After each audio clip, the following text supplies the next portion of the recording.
দিগন্ত বিস্তৃত বঙ্গোপসাগরে মিশেছে নাফ নদী। নদীর ওপারেই মিয়ানমার। স্বাভাবিকভাবেই যার যার সীমানায় চলছে দুদেশের নৌযান। অস্বাভাবিক বিষয় হলো কখনো কখনো বাংলাদেশ অংশে ভিড়ছে কিছু ট্রলার, অবাধে খালাস হচ্ছে গরু মহিষ, খাটালে এনে বৈধও হচ্ছে নির্ধারিত রাজস্ব দিয়ে। টেকনাফের শাহপুরী দ্বীপের এটাই নিত্যচিত্র। দীর্ঘদিন ধরে এভাবেই বিট বা খাটাল প্রক্রিয়ায় চোরাই গরু মহিষ বৈধ করে আমদানি হচ্ছে।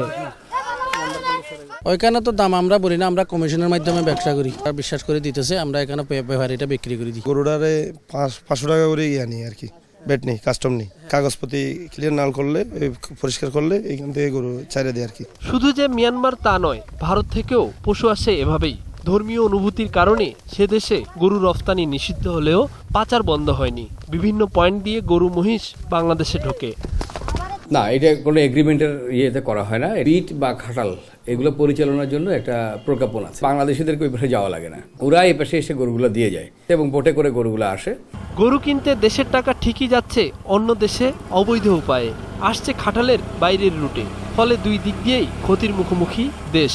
কিন্তু দীর্ঘমেয়াদে এটা তো একটা সমাধান হতে পারে না। এটাকে যদি আমরা এইভাবে নিয়মের ভিতরে না আনি, তাহলে এটার সাথে যত ধরনের ক্রিমিনাল অ্যাক্টিভিটি জড়িত হয়ে গিয়ে সমাজ, অর্থনীতি সবকিছুকেই ক্ষতিগ্রস্ত করবে। ওদের চোরাই ব্যবসা আমাদের আনতে যে অনেক গোলাগুলি হয়, এটা একটা এই চোরাই ব্যবসা অনেক চোরাই ব্যবসা হয়, এই টাকাটাও যায় চোরাই পথে। চালু থাকা এই ওপেন সিক্রেট অপরাধের সূত্র ধরেই সীমান্তে অন্যান্য পণ্য চোরাচালান ও অপরাধ প্রবণতা বাড়ছে। কোনো ক্রমেই শূন্যের কোঠায় আনা যাচ্ছে না সীমান্ত হত্যা। সরকারের এখানে এক ধরনের মানে খুব ক্লিয়ার একটা আন্ডারস্ট্যান্ডিং থাকা উচিত। অবৈধভাবে আসছে, আমরা যদি বাজার হাটের কনসেপ্টটা বলি, আমরা 2 দিন বা গরুর হাটই তো করতে পারি। সেটা তো হতে পারে, একটা প্রস্তাব আমরা দিতে পারি না যে সপ্তাহে 2 দিন গরুর হাট হোক, তাহলে তো এই জিনিসটা অনেকটা কমে আসে। সেটা ভারতের সঙ্গে কনভিন্স করেন যে ভারতকে কৃষি যদি হয়, আমাদের গরুর দাম, বস্তুর দাম অর্ধেক কমে যাবে।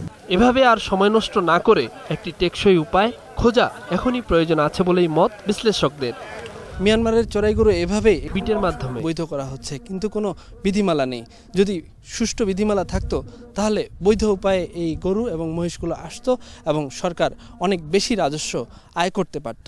মোহাম্মদ নুরুন নবী, 21 টেলিভিশন, শাহপুরী দ্বীপ, টেকনাফ, কক্সবাজার।